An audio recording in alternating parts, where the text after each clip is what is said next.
Bien, pues buenas tardes, jóvenes. Sean bienvenidos a su clase de COI. ¿Okay? Espero se encuentren bien. ¿Okay? Y pues vamos a comenzar la clase del día de hoy. En la clase pasada vimos parte de la configuración. Quedamos que la configuración es decirle al COI cómo vamos a manejar el programa, el paquete. Y lo último que vimos fue, les expliqué en qué consistía el catálogo de cuentas, ¿verdad? Y vimos cómo se conformaba ese catálogo. Y quedamos en que a esto se le llama que cada quien tiene su catálogo estructurado de una manera personal, o sea, es la estructura del catálogo. Esta estructura no se puede modificar en el transcurso del periodo del ciclo anual, o sea, durante todo el año. Si ya nosotros hicimos un catálogo, pues ese catálogo de esa forma como nosotros lo diseñamos, así se tiene que quedar todo el año, ¿okay? Porque ese es el catálogo que va a recibir el SAT, ¿okay? A través de la contabilidad electrónica. Y entonces ya quedamos que cada empresa lo estructura de manera distinta, ¿de acuerdo? Bien, pues vamos a continuar con la configuración de nuestro paquete. Entonces, vamos a entrar a nuestro programa de COI y pues ya estamos aquí. ¿Ok? Bien, ya estamos viendo aquí la pantalla de entrada del COI. Quiero aprovechar para mostrarles que aquí abajo, en el ángulo inferior derecho, cuando entré al COI me apareció este cuadrito. ¿Ok? Este cuadrito, que es que, como ya lo había yo mencionado en clases anteriores, es un aviso de que hay un reinstalable. ¿Ven? Aquí me dice, existe una actualización del sistema hasta el COI. Es lo que dice aquí. Me dice actualizar o posponer. Y entonces aprovecho para recordarles que esto es precisamente el aviso de una, o puede ser una modificación, o puede ser una adecuación, o puede ser una innovación que se esté agregando al programa, ¿verdad? Entonces, pueden ser diferentes cosas por las cuales Aspel envía este aviso para que nosotros actualicemos nuestro programa, ¿ok? Y lo único que hay que hacer es que si lo vamos a actualizar, pues entonces le vamos a dar clic aquí en el botón que dice actualizar. Si en este momento no lo queremos actualizar, entonces le damos clic en posponer. ¿Por qué?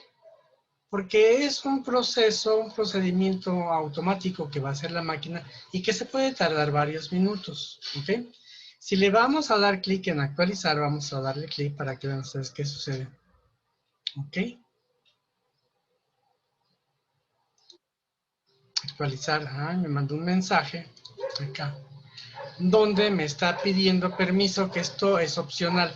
Esto de pedir el permiso depende como cada uno de nosotros tenemos configurada nuestra computadora, es decir, con las opciones de seguridad, ¿ok? Entonces, aquí me está pidiendo permiso para ejecutarlo. A lo mejor en su computadora no pide el permiso y se va directo, ¿ok?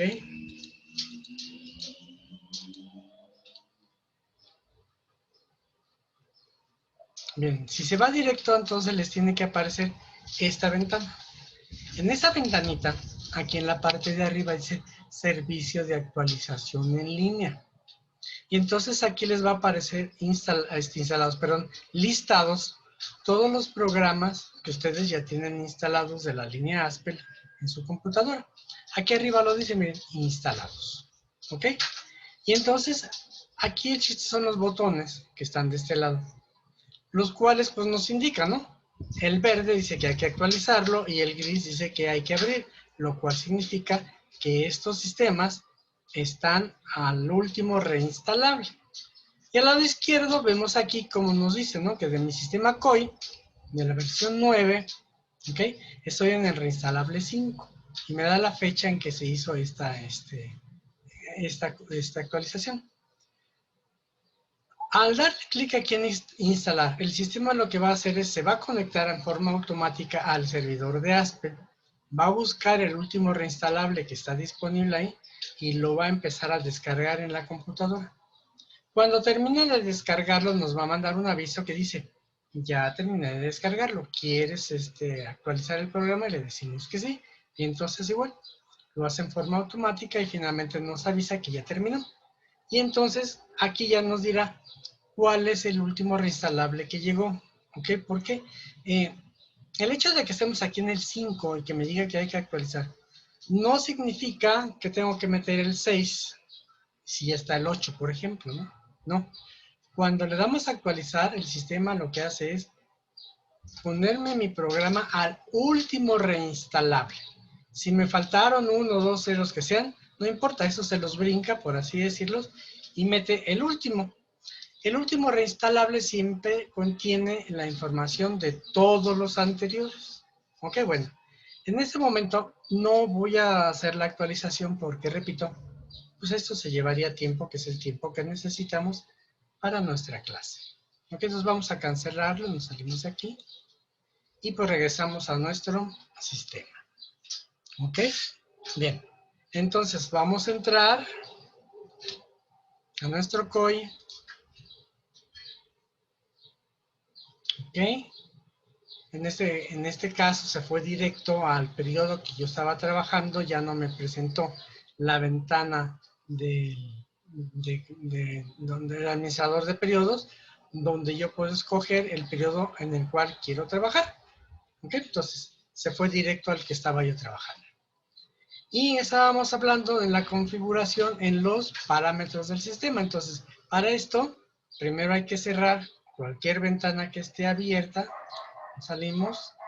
Si estamos trabajando en red, recuerden, hay que pedirle a nuestros compañeros que estén conectados en sus terminales que se salgan.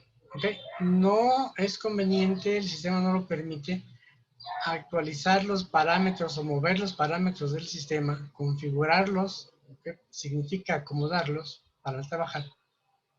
Cuando alguien lo está usando, ¿por qué? Porque puede chocar contra lo que esté haciendo otro usuario, entonces por eso es que hay que sacar a todo mundo. Entonces, y esto es conveniente hacerlo directamente en el servidor. Y obviamente, bueno, pues ¿quién lo hace? Pues el administrador del sistema. Ok, no confundan al administrador del sistema con el ingeniero de sistemas o con el responsable de la red, ¿no? El administrador del sistema, que se pudiera ser el ingeniero de sistemas, ¿verdad? Pero normalmente el administrador del sistema no se refiere al administrador de la computadora o de la red, sino al responsable de la operación correcta y del funcionamiento de todas las opciones que tiene el COI. Y eso se puede nombrar a una persona, a un usuario cualquiera, asignarle la tarea de ser el administrador y es el que va a tener la contraseña maestra de administrador para poder entrar y hacer las modificaciones y las adecuaciones necesarias a nuestro programa de COI. ¿De acuerdo? Bien, entonces, entramos, parámetros del sistema, como lo hicimos la clase pasada, y ya estamos aquí en los parámetros del sistema. Ya habíamos visto esto y llegamos hasta la contabilidad electrónica. Eso fue lo último que vimos en la clase pasada. ¿Ustedes recordarán? Bien, aquí, bueno, pues vemos inmediatamente un aviso que dice datos requeridos para contabilidad electrónica. Y nos muestra aquí un puntito naranja. Esto significa que los campos que estén marcados con este puntito naranja son indispensables para la contabilidad electrónica. ¿Bien? ¿Y qué vamos a poner aquí?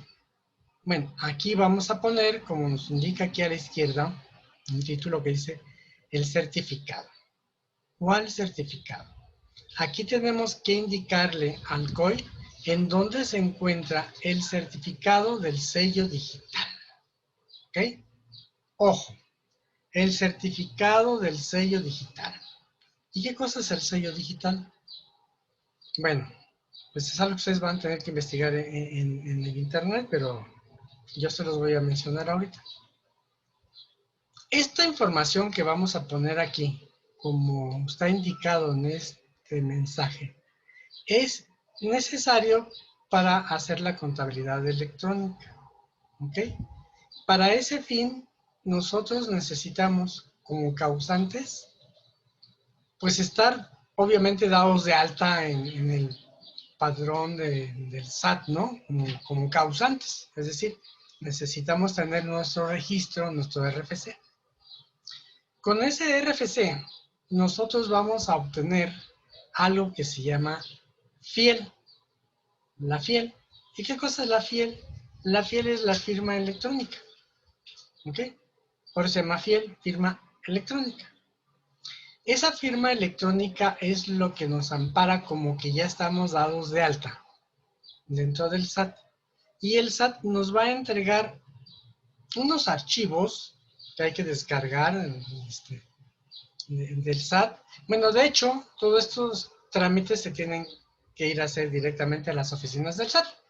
Tiene que ir el responsable de la empresa, el representante legal, y si es una persona física, pues tiene que ir la persona física.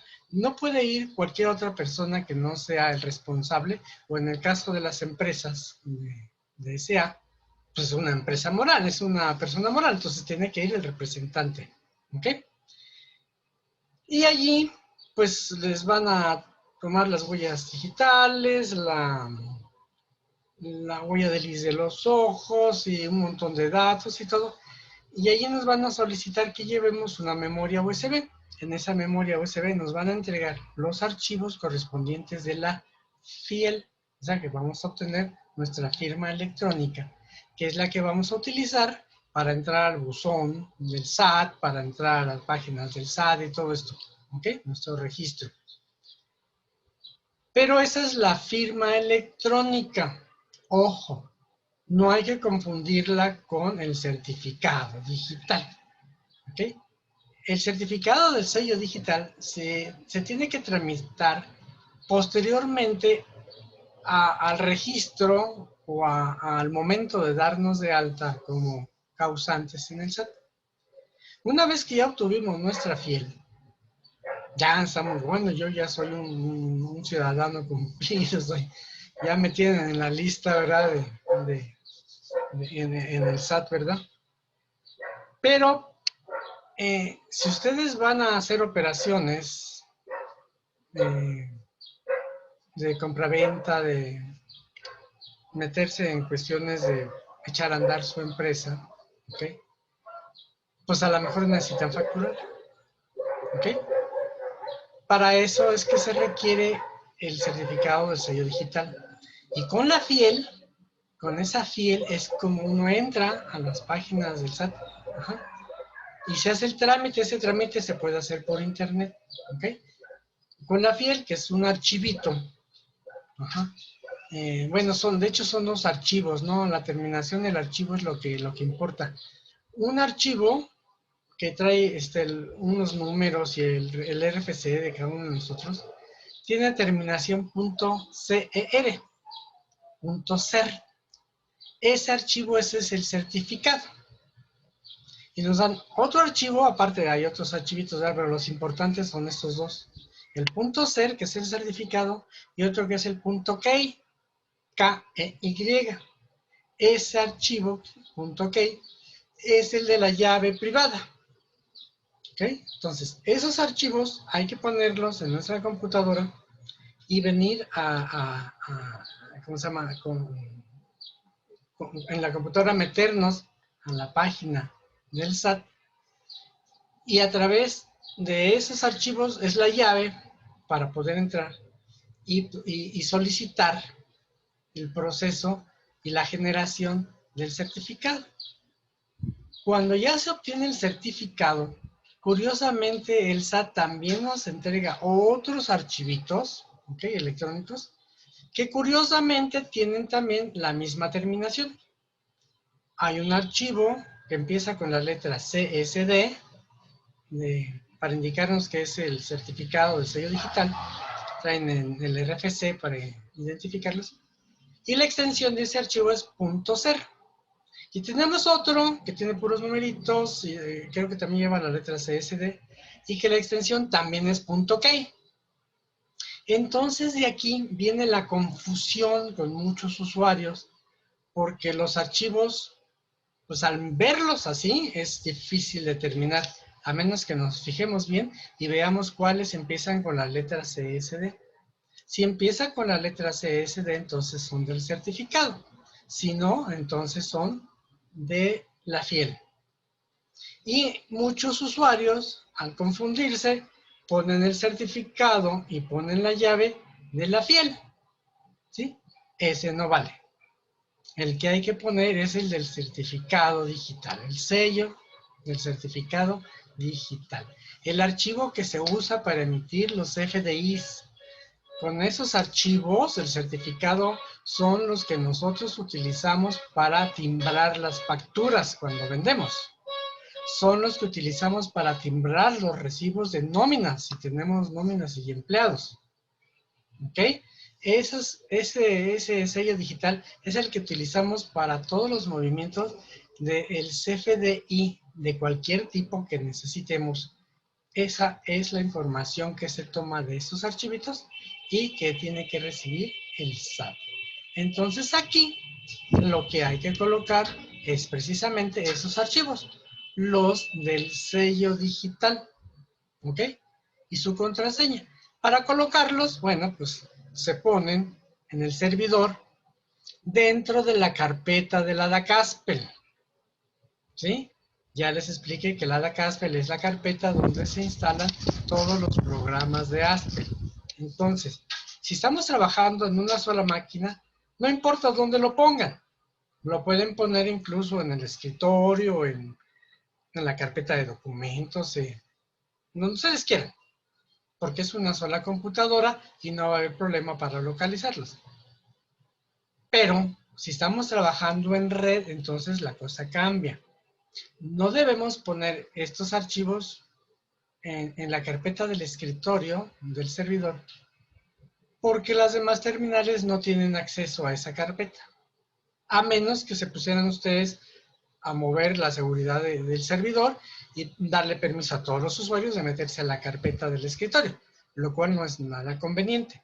Lo que se debe de hacer, según mandan los cánones de seguridad, es poner estos archivos que nos da el SAT, ponerlos dentro de la carpeta del TAC, porque esa carpeta está disponible para todos los usuarios de la red. Y de esa forma, entonces, los auxiliares o las personas que usan el COI en las terminales, pues no van a tener ningún problema para poder procesar su trabajo. ¿Ok? Entonces, ¿cómo se coloca? Bueno, pues muy fácil aquí en esos puntitos que tiene aquí a la derecha, ¿sí? Y le damos clic aquí y buscamos entonces saber dónde está el sello.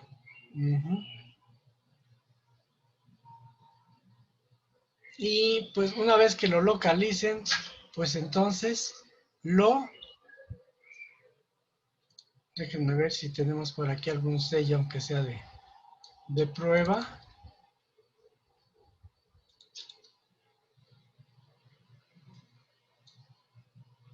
Bueno, no lo tenemos disponible porque, claro, esas cosas son muy delicadas. Ah, sí, miren, acá está SAT.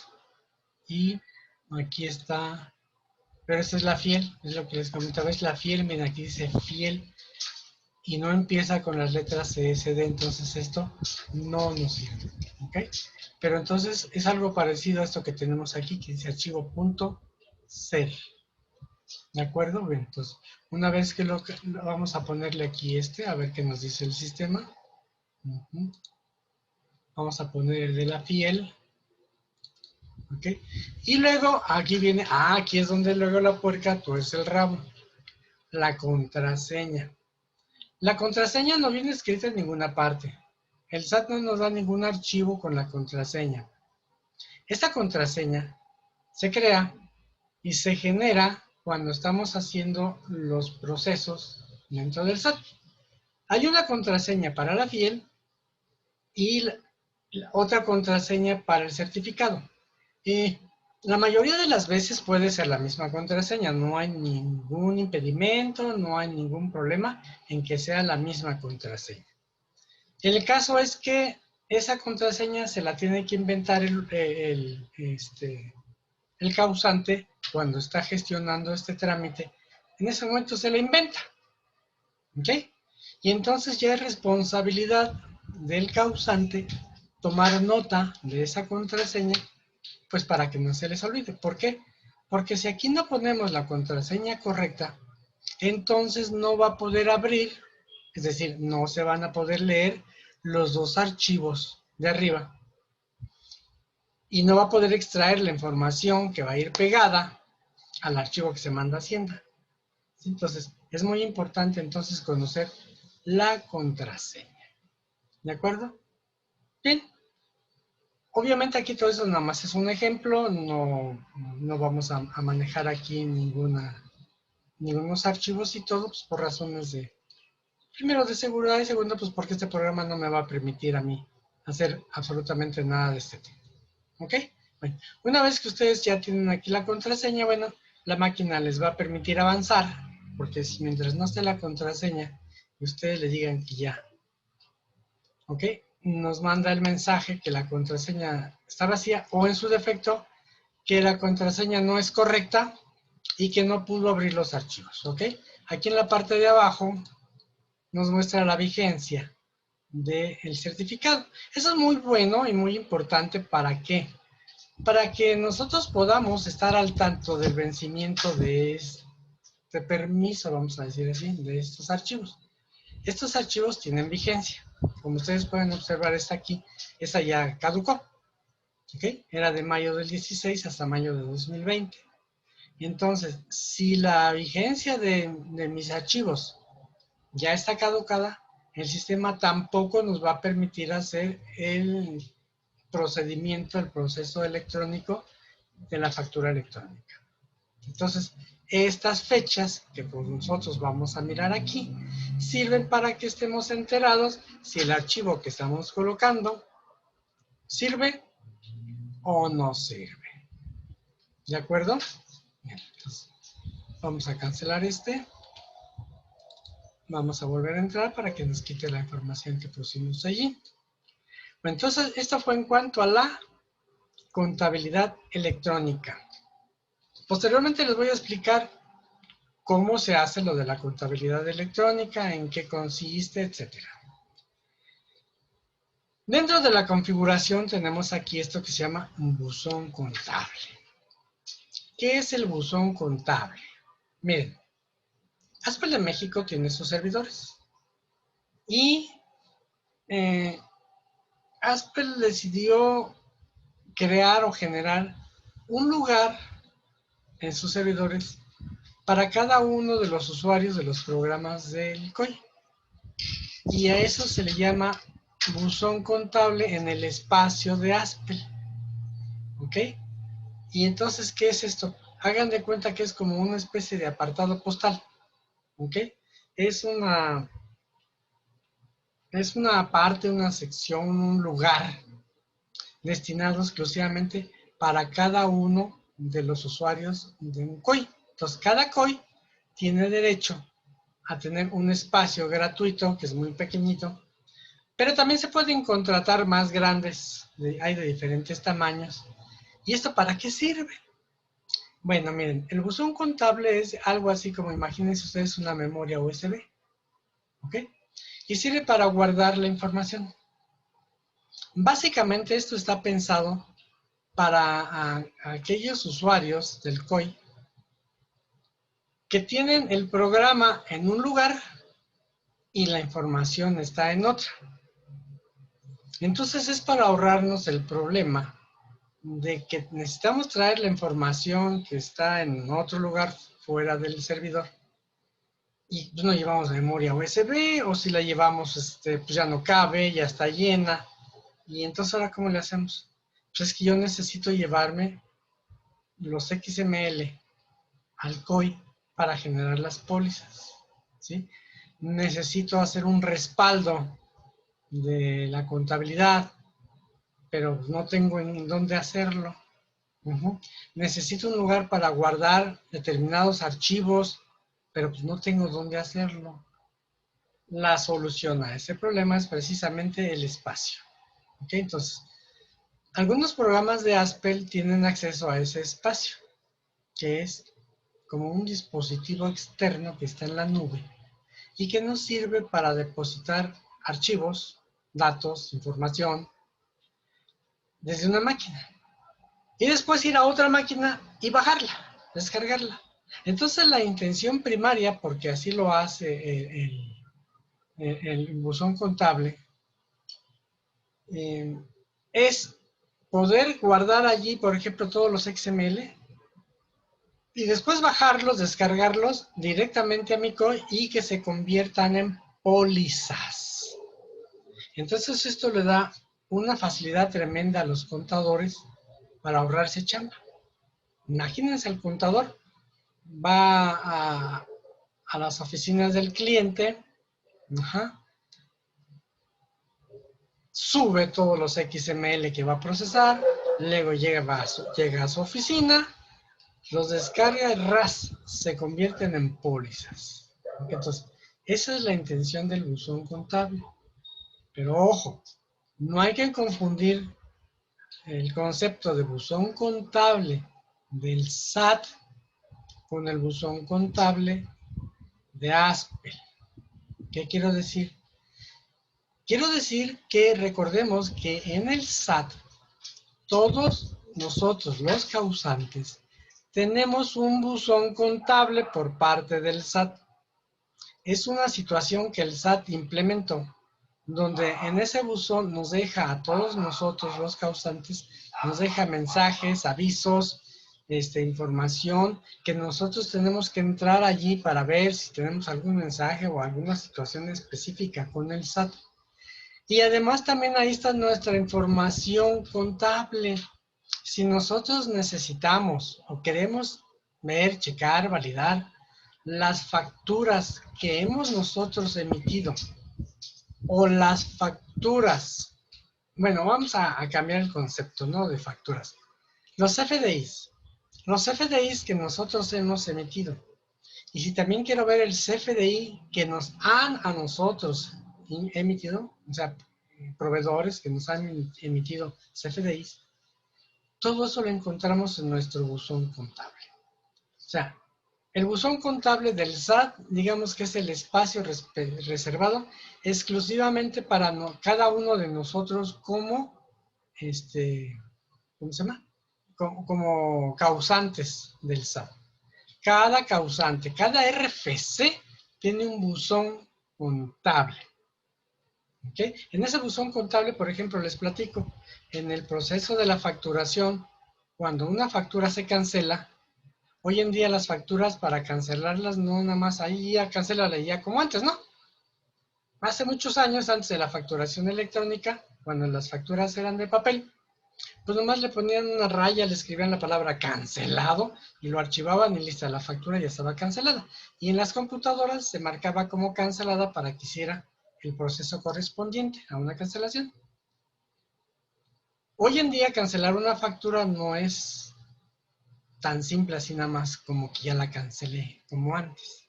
Hoy en día, para cancelar una factura, primero, si yo soy el proveedor y voy a cancelar una factura de uno de mis clientes, el cliente se tiene que enterar. ¿Y el cliente cómo se entera? Por dos vías. Porque yo le aviso al momento de querer cancelar una factura. Yo le aviso primero al SAT. Oye, SAT, fíjate que quiero cancelar esta factura de este cliente. Y entonces el SAT la recibe y el SAT le manda un aviso al cliente. Le dice, oye, causante, fíjate que te quieren cancelar esta factura. ¿Lo autorizas o no lo autorizas? Por otro lado, nosotros le podemos mandar un correo, ¿sí? Y un aviso electrónico al cliente diciéndole, oye, te estoy cancelando una factura, ahí está, para que me hagas favor de autorizar la cancelación. Una vez que el cliente se entera, ¿cómo se entera? Pues ya sea a través de nuestro correo o se mete a su buzón contable, ahí se da cuenta que le están avisando que hay una factura que cancelar, da la autorización, porque la autorización la tiene que dar ahí en el buzón, ¿ok? Y entonces el SAT ya me avisa a mí que esa factura ya fue autorizada para cancelar y entonces ya puedo hacer la cancelación en mi sistema. ¿Ok? Entonces, el buzón contable es, digamos, es el puente entre el SAT y los causantes. Pero eso es muy distinto a este buzón contable. Este buzón contable es una área especial asignada para el COI, para cada cliente de Aspel que esté manejando el COI. Y no tiene nada que ver en lo absoluto con el buzón contable del SAT. Que quede bien claro, por favor. ¿Ok? Bien. Entonces, en cuanto al buzón contable, pues se hace un contrato, se hace el registro. Yo aquí después les voy a enseñar cómo se hace todo esto, ¿ok? Y luego aquí, pues tenemos que poner obviamente todos los datos de ese buzón. ¿Para qué? Para que el COI se conecte automáticamente a ese buzón y ya estando en línea, entonces nosotros podamos descargar los XML que están guardados ahí o bajar los archivos que nosotros guardamos, almacenamos ahí temporalmente como un respaldo o una copia. ¿Okay? Entonces, esta buzón contable funciona algo así como el Claro Drive, funciona algo así como el hay otro, ya se me fue, hay uno muy conocido, pero ya se me fue. El OneDrive también es exactamente, esa es la función que tiene el buzón contable. Nada más que ligado específicamente al COI. Bien, dentro de los parámetros del sistema, la configuración, tenemos la opción de manejar multimoneda. Cuando se instala el programa y se arranca por primera vez, el programa empieza a hacer una serie de preguntas primero, pues para registrar el programa. Y segundo, para generar la configuración primaria del COI. Y dentro de esas preguntas nos dice que si vamos a trabajar con moneda extranjera y nos pone una ventanita donde de este lado pone todas las monedas que existen y nosotros nomás las arrastramos hacia la derecha indicando que la queremos utilizar. Como eso no quiere decir que lo tenemos que hacer precisamente en ese momento, aquí es donde se puede, digamos, configurar después de que ya pasó esa oportunidad. Entonces aquí le vamos a indicar, miren, aquí está el aviso que dice, trabajar con monedas extranjeras. Y si ustedes notan aquí abajo, incluso están deshabilitadas estas opciones. Pero en el momento que le digo que vamos a trabajar con moneda extranjera, se habilitan. Y tiene sentido. Si no voy a trabajar con moneda extranjera, pues no le voy a decir que me pida el tipo de cambio, ¿no? Entonces, no trabajo con moneda extranjera, no necesito las otras opciones. Si la voy a manejar, entonces ahora sí le digo, mira, quiero que me solicites el tipo de cambio cuando entre al programa. Es decir, cuando le damos al iconito del clic, clic y se abre, ponemos nuestra contraseña y entramos, en ese momento nos puede solicitar el tipo de cambio de ese día. ¿Y eso para qué sirve? Bueno, si es una sola máquina, pues es obvio, ¿no? Ya tengo el tipo de cambio para mí. Pero si estamos trabajando en una red, poner el tipo de cambio significa que ese dato que nosotros vamos a capturar queda disponible para todos los usuarios del COI que conectados a la red lo estén utilizando. Es decir, con una persona que ponga el tipo de cambio dentro de la red del COI, estoy hablando exclusivamente del COI, todos los demás ya no necesitan hacerlo, simple y sencillamente lo toman porque ya alguien lo colocó. ¿Ok? Entonces, esta opción para esto es, y es también opcional. ¿Ok? El sistema lo pone por default porque es lo más conveniente. Luego tenemos aquí otra opción que dice proponer el tipo de cambio en la captura de póliza. ¿Esto qué significa? Miren, si ya estamos diciéndole que me pida el tipo de cambio al entrar al programa, significa que en ese momento voy a poner el tipo de cambio. Pero la opción de abajo es para que cuando alguien de todos los usuarios de la red vayan a manejar una póliza que lleve una cuenta en el catálogo que maneje la moneda extranjera, automáticamente le ponga el tipo de cambio en el campo correspondiente. Eso no significa que si el tipo de cambio, válgame la redundancia, ¿no? Varió, así, ¿no? Cambió durante el día desde el momento que entramos al COI y le pusimos el tipo de cambio, pues el movimiento, ustedes saben, está alto. Y hubo un cambio en el tipo de cambio, pues entonces, aunque la máquina me lo presente, yo lo puedo modificar. Pero esta opción es para que el sistema lo ponga por default, el que tiene registrado. ¿Ok? Y por último tenemos esta otra opción que dice convertir los montos de moneda extranjera en la captura de las pólizas. Bien, les explico. Por ley no se puede contabilizar en moneda extranjera. Toda la contabilidad debe de hacerse en pesos. Y entonces, ¿cómo funciona esta cuestión de la moneda extranjera? Bueno, es un mecanismo muy simple, nada más multiplicando. Fácil, ¿no? Si tenemos $1 y queremos saber cuántos pesos son, ¿qué hacemos? Pues multiplicamos los dólares por el tipo de cambio y eso nos da los pesos. Y si tenemos pesos y queremos saber cuántos dólares son, ¿qué hacemos? Pues agarramos los pesos, los dividimos entre el tipo de cambio y eso nos da los dólares. No precisamente los dólares, pueden ser dólares, yenes, euros, lo que sea. ¿Ok? Entonces el programa, ¿cómo funciona? Nosotros podemos capturar, ya sea en la moneda origen del programa, ¿okay? O en la moneda mexicana. Si nosotros vamos a manejar una póliza en dólares, por ejemplo, eso significa que vamos a poner los dólares, ¿ok? Pero se van a guardar los pesos, no se van a guardar los dólares. Nunca se guardan los dólares, ni en ese sistema ni en otros. De Asper estoy hablando. El programa lo que hace es multiplicar los dólares por el tipo de cambio, por eso es que se solicita al entrar al sistema. Y el sistema multiplica ese tipo de cambio por los dólares, los convierte en moneda nacional y eso es lo que queda guardado. ¿Ok? Si le decimos que vamos a capturar en moneda nacional, pues entonces el tipo de cambio va a ser un peso, 1. Y entonces la máquina siempre va a multiplicar las cifras que capturemos en la póliza por el tipo de cambio.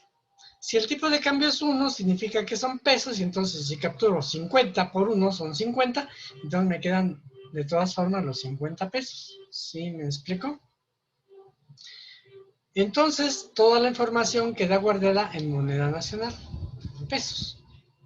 Cuando nosotros solicitamos un reporte para saber los dólares o la moneda extranjera que se refiera, la máquina lee los pesos que están grabados, que es lo que está guardado en el archivo, y hace la operación para convertirlos en la moneda extranjera que nosotros estamos solicitando. ¿Ven? Así de sencillo. Facilísimo, no hay nada complicado.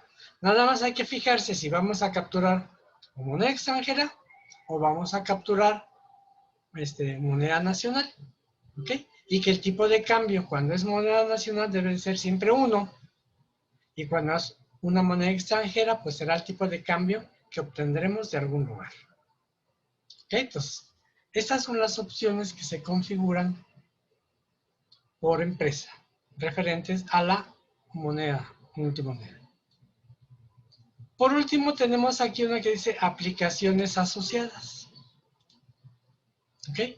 Y esta de aplicaciones asociadas es poder utilizar la calculadora de su gusto dentro del COI.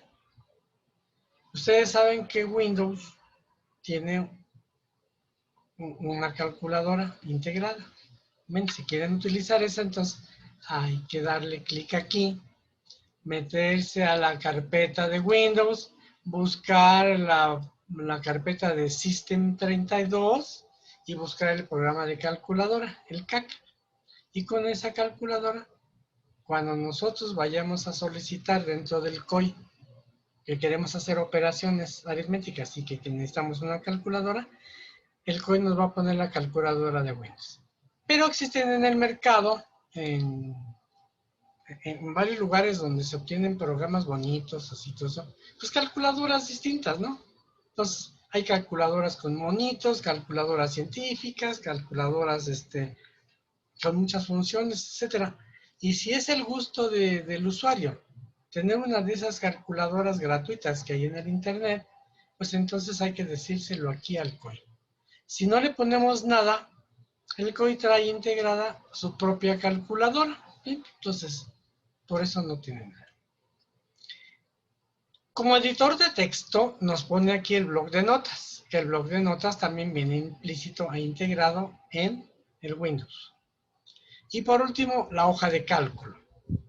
Bueno, pues hoy en día ya no existe, creo que ya no hay otra hoja de cálculo, ¿verdad? Entonces, traía por default el Excel. ¿Ok? Entonces, como comenté por ahí en una ocasión, ya el Excel viene prácticamente ya casi integrado en los programas de ASP. Por último, tenemos aquí esta opción que dice modo alterno de captura. Eso es por lo siguiente, miren. Cuando empezaban los sistemas, que eran los sistemas de DOS, para avanzar de un campo, que este es un campo, ¿sí? Para pasar de un campo a otro campo, se tenía que oprimir la tecla de Enter. Cuando estábamos trabajando en sistema operativo DOS. Entonces, para brincar de un campo a otro campo se utilizaba la tecla de Enter. Aquí en Windows, normalmente la tecla de Enter se utiliza para decirle a Windows que ya terminamos y que me guarde lo que estoy haciendo. Esa es, digamos, la función primaria de un Enter. Muchas personas se acostumbraron a eso, se han acostumbrado a dar el teclazo a la tecla de Enter. Y entonces luego hay dificultades porque se graba el registro y dice, ching, yo lo que quería era pasar al otro campo ya se guardó y se grabó mal, ¿no? Para evitar eso está esto de aquí, modo alterno de captura. Al seleccionar esto, significa que al momento de dar Enter, oprimir la tecla de Enter, va a brincar de un campo a otro, ¿ok? Y va a grabar hasta que estemos posicionados en el botón de grabar o el botón de aceptar. Aquí este es el botón de aceptar. Tenemos el botón de cancelar y el botón de ayuda. Estos se llaman botones. ¿Ok? Estos que están aquí se llaman ventanas de diálogo, donde tenemos que proporcionar información que requiere el programa. ¿Ok? Entonces, el modo alterno de captura lo que hace es ayudarnos a que cuando demos Enter, a menos que esté posicionado en aceptar, le damos Enter, se va a grabar. Si no, entonces va a brincar al siguiente campo. ¿Ok? Bien, yo les aconsejo que cuando tengan esta opción de modo alterno de captura, pues la usen. ¿Ok? Bien, una vez que ya determinamos la forma en que vamos a utilizar los parámetros, las opciones de nuestro programa COI, le damos clic en aceptar y eso es todo. ¿Ok? Perdón. Bien, como ustedes pueden darse cuenta, pues no hay nada difícil en la configuración. Lo único inconveniente de la configuración es que no podemos estar haciendo cambios a cada rato porque uno de esos cambios puede afectar gravemente el sistema. Por ejemplo, la configuración del catálogo. Aquí en las cuentas. Si de entrada se configuró en el sistema a que el catálogo llevara 3 niveles y que el primer nivel fuera de 4 dígitos, el segundo de 3 y el tercero de 3, y ya trabajamos, es decir, ya hicimos pólizas. Si después se les ocurre modificar aquí los niveles, meterle otro nivel, o cambiarle los dígitos de determinado nivel, entonces sí ya le dimos en la torre al sistema. ¿Por qué? Porque el hecho de agregar un nivel no significa que va a recorrer o va a reacomodar los que ya tiene. Si le movemos los dígitos aquí, la máquina no va a separar y va a cambiar nada. La máquina va a empezar a acomodar de aquí en adelante lo que estamos moviendo. Pero lo que ya se movió se quedó como estaba. Y como ya están las pólizas guardadas así y están las cuentas de años anteriores guardadas así, se armaría un desgarriate que sería muy complicado acomodar si se les olvida qué es lo que movía. Entonces, repito, la configuración de un sistema, trátese del COI, del NOI, del que sea, debe de quedar solamente en manos de personas responsables de esto y no quede disponible a todos los usuarios, porque muchos usuarios, si desconocen esta situación, se han metido por curiosidad, han movido algo sin darse cuenta que es lo peor. Sí, lo peor que puede pasar es que alguien mueva una configuración y ni siquiera se dé cuenta qué fue lo que movió. ¿Sí? Yo he visto casos donde el usuario agarra, está aquí trabajando sobre su escritorio, avienta una carpeta, una libreta encima de su escritorio, cae sobre el teclado y ¡pum! Ya movió algo y el usuario ni se enteró. Y cuando se salen se graba y nadie supo qué fue lo que pasó. Entonces, ese tipo de situaciones es lo peor. Peor que qué, pues si le entra el usuario y dice, le pongo 5 en lugar de 4, pues ya sabemos dónde está el problema. Pero cuando se mueve y nadie sabe qué fue lo que se movió, esos problemas sí son sumamente graves. Entonces, recomendación, a los parámetros del sistema solamente deben entrar una o dos personas que sean los responsables, que sean los administradores del sistema y que nadie más meta mano. ¿Ok? ¿Y cómo controlamos esto? Por las contraseñas de usuario, que ya hablamos de eso a la hora de entrar al programa. Cada usuario debe de tener sus claves para entrar al programa, su clave de usuario y su contraseña, que deben de ser personales. ¿Okay? Y no andárselas pasando a todo mundo, porque entonces de ahí vienen los problemas. ¿Ok? Bien, jóvenes, pues eso es todo por hoy. Y nos vemos la próxima clase. ¿Ok? Cuídense mucho, por favor. Estudien, repasen las clases, vean las grabaciones anteriores. Hasta luego. Cuídense.